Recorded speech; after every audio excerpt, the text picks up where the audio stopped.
যাওয়ার সময় রসিদ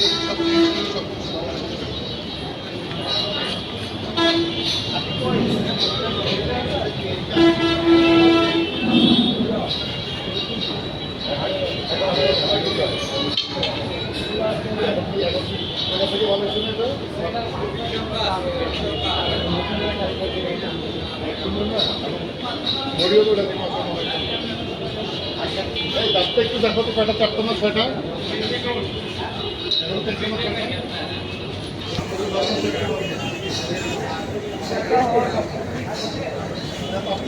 আমাদের ছয়টা দেখেন।